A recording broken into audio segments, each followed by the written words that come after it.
Hi, it's John Rothschild with this week's video for safestwagering.net. This week I'd like to cover some angles that I know will be very profitable for this weekend.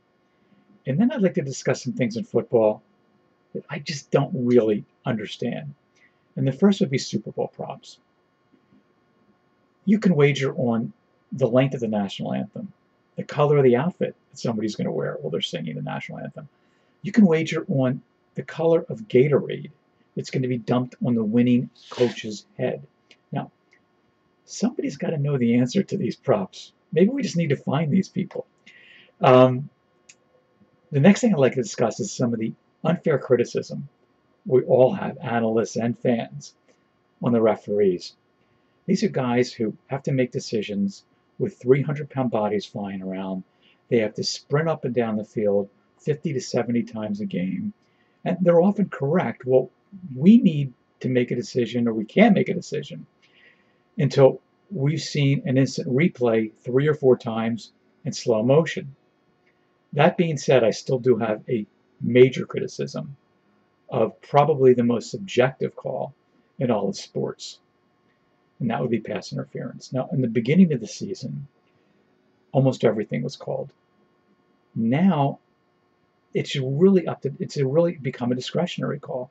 I don't want my handicapping decisions held hostage by the referees.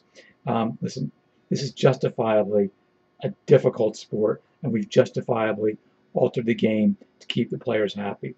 But we're playing flag football in the secondary. Let these guys have a little contact, play the game the way it was supposed to be played.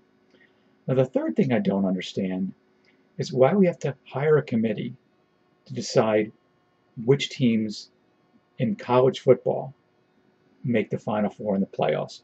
I don't need Condoleezza Rice or General Mike Gould telling me the teams that they think are better to play at the end of the year. This might sound a little radical, but why don't we just have the sports books and their computers pick the top 4 teams that would generate the lowest odds to win the national championship? In actuality, these would really be your best teams.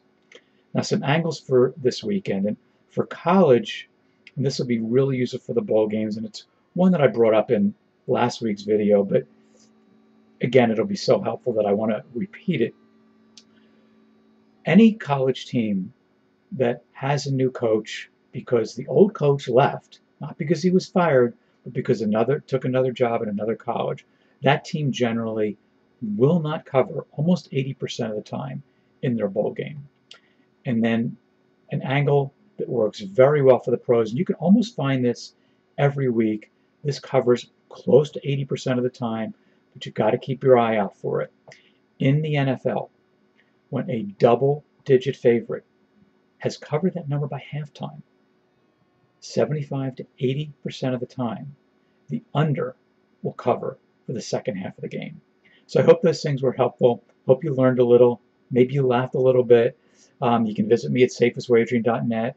I do charge a little to give selections, but it should definitely be worth it. You can also email me for free, and I'll try to get back to you with any answers to any of your questions. Again, this is John from safestwagering.net, and I want to wish everybody the best luck this weekend.